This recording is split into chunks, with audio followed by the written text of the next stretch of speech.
शनि त टाउकोमै आएर बसे त चेन गोरुदासे धमुस नजर लाया देखिन्छ।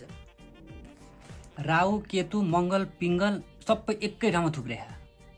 दशा बिग्रिन लाग्यो तर बिग्रिसकेको चाहिँ छैन।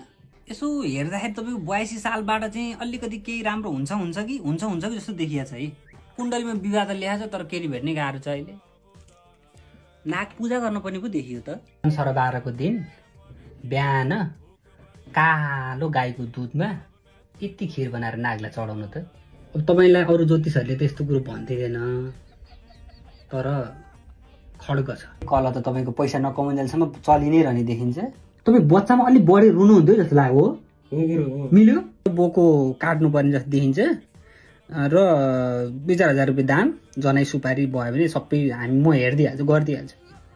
निन्द्रा खुल्नुभन्दा अगाडि 108 पटक ओम ओम ओम 108 पटक भन्नु त। ओम ओम ओम ओम भन्यो भने तपाईँ अलिकति मन दुखाउनुहुन्छ होला। विदेशको योग राम्रो छैन।